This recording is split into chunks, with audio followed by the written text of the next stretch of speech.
One day we'll meet up for haggis and beer, maybe some whiskey and boatloads of cheer.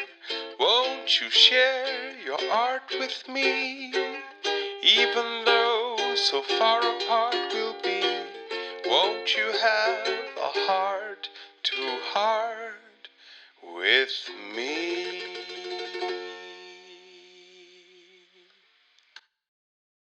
So, hello guys, and welcome to my heart-to-heart session as part of the Global Music Match project that is bringing together 96 artists from 14 countries, getting to know each other, creating bridges between countries, and actually also community, like strengthening their local communities. It's an amazing project, and we're all really happy to be part of it. Normally I would be out on my balcony, but it's getting super cold now. So I am inside in my cozy little corner here with my Moomin cup. And I am so happy to introduce you guys to a generous portion of the Scottish band Breabach. Welcome, guys. Welcome. Thanks, Trevor. Hey, man. James, Conal, Calum, wonderful Hello. to see you. And you, yeah. Yeah, Great to be here with you. I'm just so excited, and like Scotland is one of my, like, it is something about this. I don't know what it is. It's like mental relationship of Scottish people and Icelandic people. Like, we are rowdy and kind of like rough around the edges, but like we have these soft hearts, right? We're brothers across the water. Yeah. I feel like, you know, this legend, there is this legend that when Icelanders, you know, when the Vikings were settling Iceland, they stopped by in Scotland and Ireland and took all the beautiful women and took them with them to Iceland. And that's why you guys look like you look and we look like we look. But this is just a legend. It's true. There must be different factors that are the reason why you guys are ugly and we are beautiful. Yeah, the way I heard that story, the Scots actually hid all of their beautiful women, and they just presented, you know, like, yeah, there you go. Yes, it is. it's possible. I don't know. It's kind of. I think that's more believable. I think. But no, all jokes aside, I think there has always been like this relationship, at least like the spiritual kinship between Scotland and Iceland. Small nations, yeah. Yeah, totally. And there's lots of miles, but the similarities are so strong, eh? Yeah. And I think the sense of humor is a very distinct kind of indicator, you know, the similar sense of humor. Mm-hmm. Yeah. Yeah. The dryness. I've sometimes thought, I mean, you guys are all mountains and sea, you know, it's like this, just like ocean and then up into the highlands. And what's in between is this strip of land, just like with us. And it just creates a kind of a way of thinking, doesn't it? Yeah, that's especially true with like the Northwest Highlands and the islands as well. They're quite mountainous and just like isolated, I suppose, from the rest of the country. Now, here's a question that I wanted to ask you, and I decided to wait until we started the interview, because one of my first culture shocks when I came to Germany was that this is considered super rude in Germany, because now we are in cold season in Iceland. It's getting very cold, and everybody gets like the running nose and stuff, and we do this, you know. And this is considered super rude in Germany. And when I did this, like everyone went like, but then I noticed everyone had like these hankies and they were like, which is in Iceland, that's considered kind of like, you know what I mean? So it's like completely reversed. I was just wondering, how is it in Scotland? Is this rude or this rude? Like, I don't know. I think. What do you do, Conal? What do you do? Yeah, just sort of. That's the rugby. That's the rugby. Sometimes with the thumb. If you blow your nose at the moment, then everybody's like, Yeah. Panic strikes, you know. So this is actually safer yeah, right now. exactly. You know. Now I'm telling Yeah, you, this, exactly.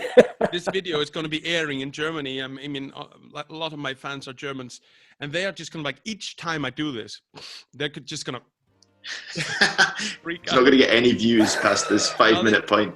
No, they're suckers for punishment. You know, like they love it.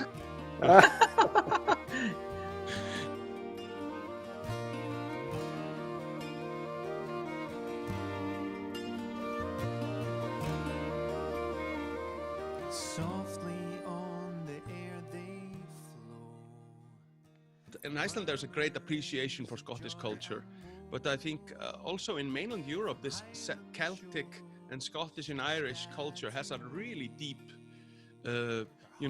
base of admiration and appreciation. Have you guys noticed this? Yeah, definitely. We tour quite regularly in Germany and Austria, and like it's always an amazing reaction. Like people are really passionate about the music and they want to speak to us about the music and the instruments, and we'll often find like at our concerts there'll be lots of people that play like Celtic music as well. So yeah, we've spent a lot of time there and we love it. I think something that's interesting is that there's been an established Irish contingent for years, and something that's not as well known is this Scottish kind of Gaelic Celtic culture. Although it's connected to Ireland's, historically, Ireland has kind of gone out to the world and said, here is our culture, come and check it out. And people have, and they love it. And now there's this kind of thing happening, and for our band and for others, getting to go out and say, well, this is still Celtic culture, but it's Scottish Celtic culture, and there are differences in the language, in the music, and in the traditions. So it's really fun. And Germany and Austria are great places. Nothing worked better than when I put on my new lederhosen to play the bagpipes when we went to Austria. The middle-aged women just about lost their heads. Oh my God! But this is you touch on a really interesting note there, Calum. That the Irish and the Scottish music and this kind of distinct styles, it kind of reminds me of the differences between your whiskies, because the Scottish whiskey has more of a robust, manly, it's not very sweet. It's more like, it's mountainous.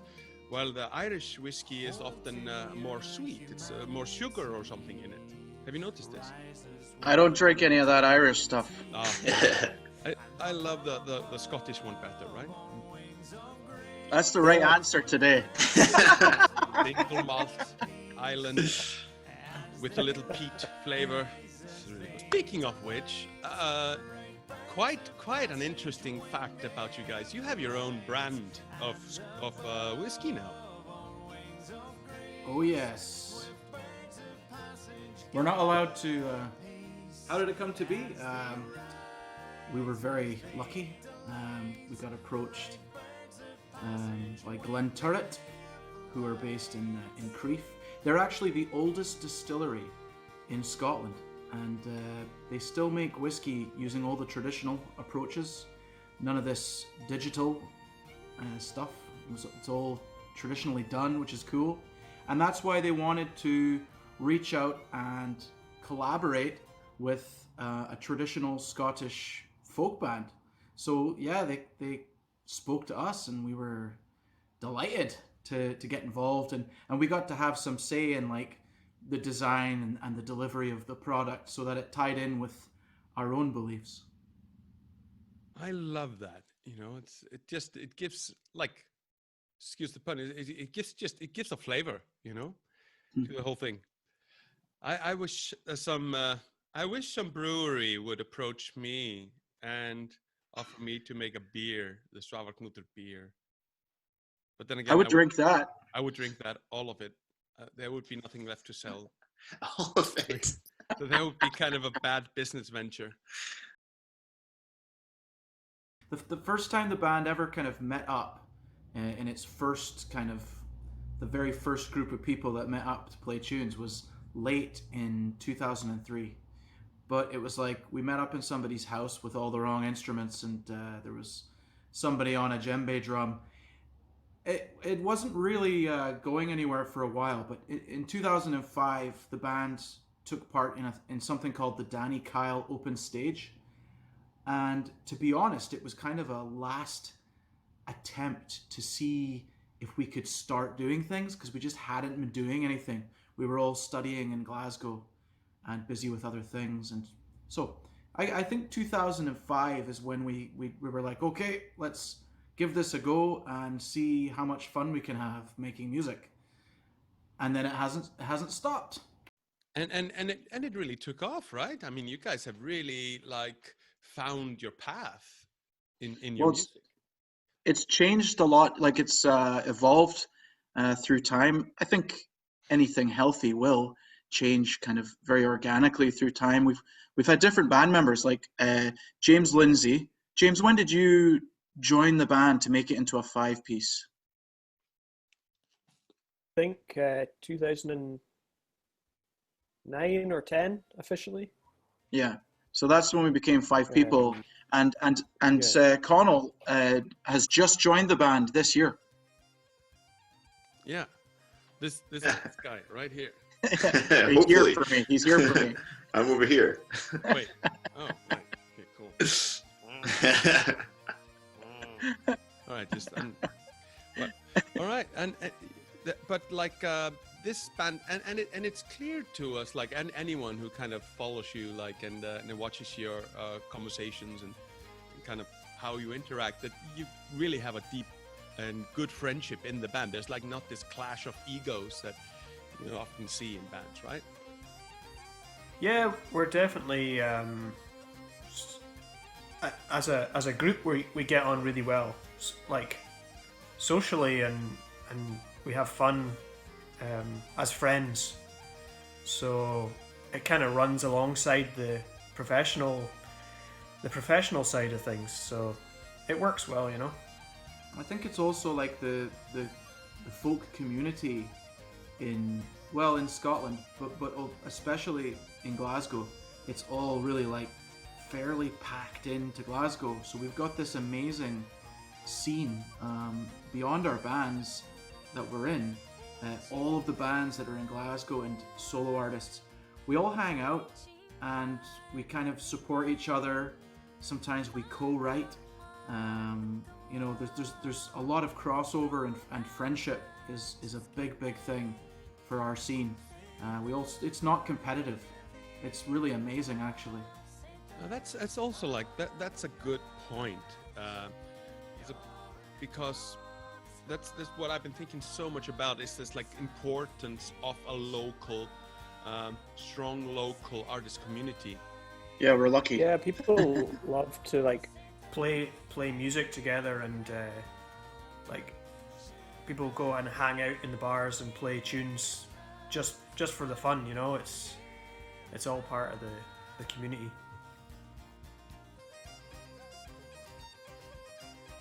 Yeah, try and like every album we've tried to develop musically and like collaboratively. So we like to take our time and like be patient with the music, and let it kind of grow naturally, as opposed to just like keep putting out new stuff every year. Yeah, I mean it seems very important to be able to let things grow at their own pace, at their own rate, right? And without rushing anything. Yeah, definitely. Exactly, yeah. They say that the best wood to make ships and masts and all of that is the wood from trees that grow slowly. You know, a fast-growing tree, the wood is always very loose and not good for building. It's good for burning. That's a nice metaphor. I'm going to use that one. I'm going to say it's mine. Ah, cheers. But it's not mine either. It's something Greek or something. I don't know. We like to have a theme for each album. That's something that has really worked for us. Just like a starting idea, like a strong seed to grow, to see what happens, from a starting point.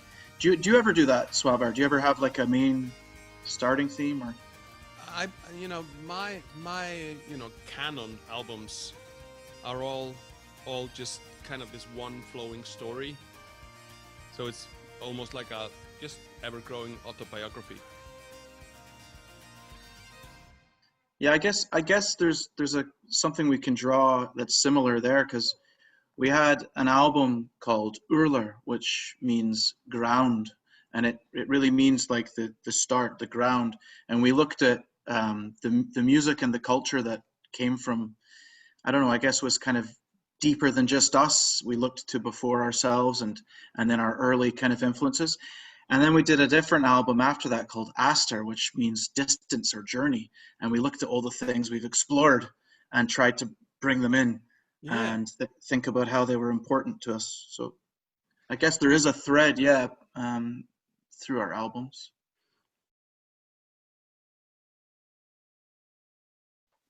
Yeah, I think a lot of places that have an accent like that, like in the Hebrides or like the West Coast or like Orkney as well, have like they seem to have quite strong traditions musically. I don't know if there's like I'm sure there's been studies of like looking at the like actual specific ups and downs of like an accent and relating it to their music, but I don't know, like but I think definitely that if you look at in those places, there's quite a strong tradition of music. Absolutely. And you can feel it. It's distinctive. There's a distinction in the music, in the melodies. Like you can hear, this is from the Hebrides, Oh yeah, definitely. Yeah, especially as well, like for distinguishing Scottish and Irish tunes. It's maybe slightly more separate than like the Hebrides and other parts of Scotland, but like you can definitely tell. 90% of the time you can just be like, yeah, that's an Irish tune or that's a Scottish tune. And isn't that just amazing? Like, because like it's not like an Irishman or a Scotsman or people from these areas. Like, it's not like they just sit down and decide, like, I'm going to write an Irish melody. No, it's just like, that's where the melody is coming from, and that's where a narrative, also the subject matter and how you talk about it, the humor, which kind of humor, and the humor is just basically this perspective on the subject matter, The subject matter can be pain. And if your humor is very cold, and dark, the lyrics become this kind of dark twist of the pain. But if your humor is light, it actually is much more straightforward of a story. And I love that. It's and that also shapes the melody and the chords and everything. The humor and the language and the inflections and everything. There's actually a word in Gaelic for exactly what you're talking about, which is blas, and it means taste, and it's a taste of the language, taste of the culture. When you hear somebody singing, speaking, or playing, then you talk about them having the blas, and it's the taste. That's it. That's the core of the issue right there, isn't it? That's the little gem we're all looking for, isn't it? We're saying that like the Irish have kind of had a longer little bit of monopoly on the whole Celtic music thing. They've established themselves as kind of a brand of fun times. And I mean, there's Irish pubs all over Europe. There's no Scottish pubs. Not many. No. I have seen a few. Are they like, would you, like, if there were Scottish pubs around Europe, would they be like these dark, scary places? I dread the thing, like the Scottish pub, like. I dread to think what it would be if it was fully branded. I I don't think I'd go in necessarily. No, I think something about it just says that Frankie Boyle would be the man to describe it. Yeah. You love Frankie Boyle. I love him. He's one of He's my your heroes. favorite. And you guys live in the same city. Your neighbors, right? Yeah. Yeah, I suppose so. So you're from Scotland. Do you know Frankie Boyle? Is he? We get this I all see the him. time. I see him in the street. Yeah. He's a legend, right, in Scotland. Yeah, Frankie Boyle and Kevin Bridges, they're always shopping in my street that I live on. One thing about Glasgow, I'm just gonna put a picture of it in the video. One thing about Glasgow, you have this amazingly cute underground metro. Yeah. This orange circle. Yeah, the subway. Yeah. It's pretty old. It's like really old, right? Yeah, it's one of the first ones in Europe. I think it was like the trains were going around with. I can't remember how old it is now. 100 years old or something. 100 and, Older than that 100 even. and- yeah, I think it's 19th century. yeah. It was 125 was on it recently. I think Right. was like the anniversary of it. And when I came and when I traveled on it, it felt very clean and stylish and kind of snazzy, like all orange and plush, I don't know if that's the same thing, man. Well, they did upgrade the trains and the stations, and it's all very orange, yeah. And it's cleaner than it was, man. You maybe didn't get to see the way it was before, which was a different experience. Yeah, I mean, cities it go was through brown. cycles. Yeah, it looks like a donut, doesn't it? A little bit. Yeah. But I think Homer Simpson would just go nuts over it. But one thing this is true. Like all cities go through cycles of humiliation and rebirth every couple of decades, right? And I think Glasgow has been going through a huge cycle of like rebirth, if I'm observing it correctly.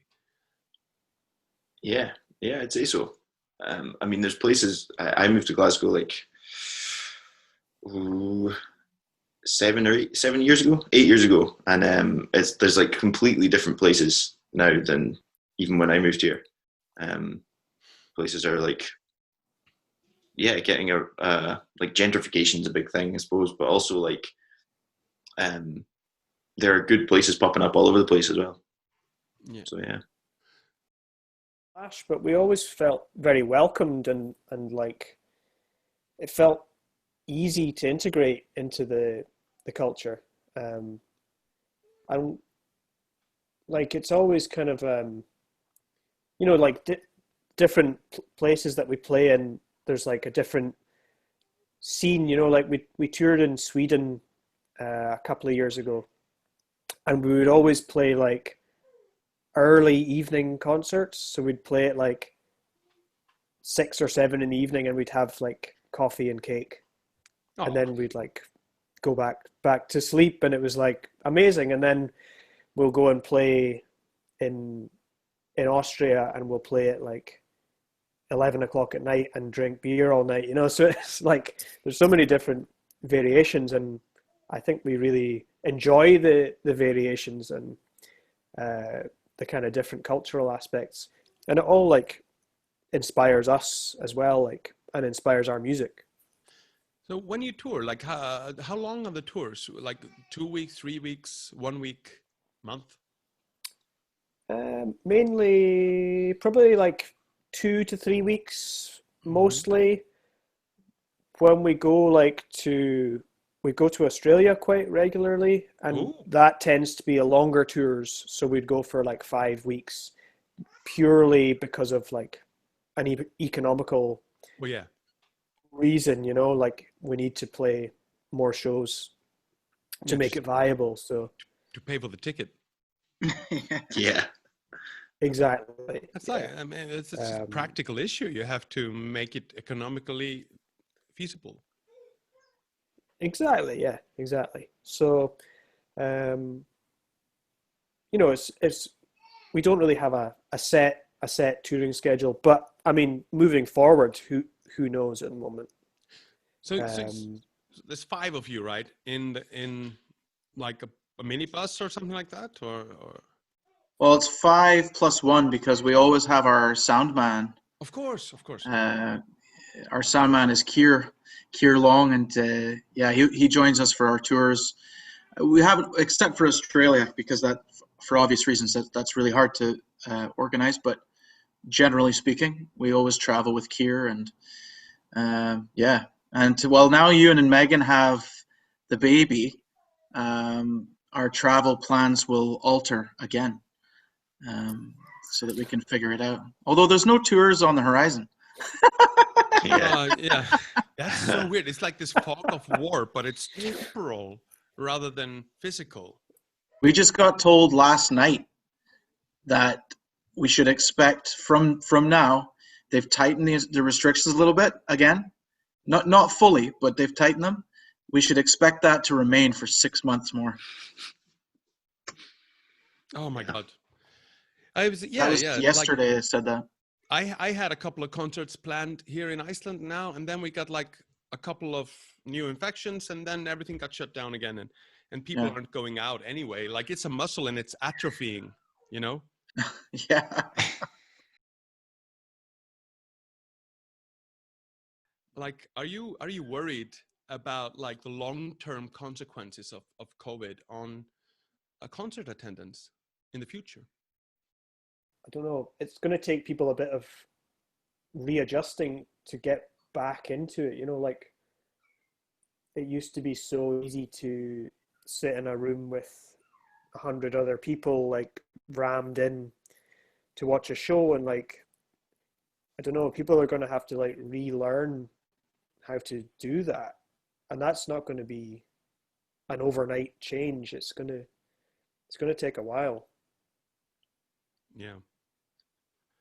And I think, yeah, exactly. I think this global music match is actually one of the tools we have for the future to try to reinvigorate and rehabilitate this muscle through supporting each other. Yeah, definitely. I think as well, like, I don't know. It's just, I think the people that I've spoken to are kind of, a lot of them are involved in live music and in the music scene generally, and the event scene, and it seems like there might be a kind of tiny little boom when things are relaxed, and like everyone wants to book gigs and go to gigs, and then, but like, audience-wise, I think you probably see a drop-off of people being reluctant to go out and mix in a big group of people again. Especially for like, I mean, folk music, a lot of the audience is an older generation, and I think you might see folk in that generation being reluctant to go out because of the virus. And even when the all clear comes out, you know, that it's kind of a worrying thing whether people will actually come out. You know, it'll take a little bit of time to readjust. Yeah, definitely. I do. I think that obviously everybody, not just in music but in everything, is having to reshape how they run their lives, and really consider how important connection is to them. I've spoken to a few, like, not musicians, but like just music lovers who like to go out, and that's their socializing, is to go out to live music and see people that they maybe saw at the last show, as well as hearing someone that they enjoy listening to. It's very social, and this is the big thing that we have to try and nurture to good health again. But before we get there, we just have to find a way. I like the idea that this is tough, but whilst it's tough, we'll find a way to make it better than it is right now. Just keep trying to find a way to make it better whilst it's tough. And then we have to nurture it back to good health for people to socialize and feel okay and connect. Yeah, exactly. So this has been interesting, this conversation, and I'm sorry if I rambled a little bit, but you guys, before you were telling me about a new project of collaboration that you are focusing on collaboration with other artists, like this new kind of creative work called Dushkush. Dushkush? Yeah. Conal, can you tell us something about this? Yeah, so this is it's a new project, kind of based on the themes of it was like emergence. We were kind of cooked it up, sort of middle of lockdown, and looking forward to like when we would come out of it, and so the whole project is based around the theme of emergence and how we're all kind of reflecting on the time that we were spending in lockdown and looking ahead to when it finished as well. So yeah, so we're collaborating with an artist. She's an animator called Kat Bruce. She's actually won a Scottish BAFTA for some of her work before, and yeah, she's brilliant. And she's actually done some work for the band before. The music video for Birds of Passage is her work, the animation that goes along with that. So she's kind of making an animated film, and we're doing a sort of soundtrack, and kind of based on these themes. So yeah, it's exciting. This is kind of the first bit of writing that I've done with the band as well. So it's like, yeah, it's good to get stuck into it, even when we can't properly play together in the same room, technically, like for a gig sort of thing. So yeah, it's nice. Don't you feel it's amazing when you can work with artists of other disciplines, this interdisciplinary work, and you can, and it's kind of cross-inspiring. You know what I mean? Yeah, definitely. I mean, she's amazing. The stuff she's made, it's like, it's beautiful stuff. So yeah, looking forward to working with her. It's going to be good. It inspires us, like musically, when there's other impetus. Like, we've worked with dancers in the past, and like any other kind of discipline is like really exciting, and it makes us think about our writing in a different way.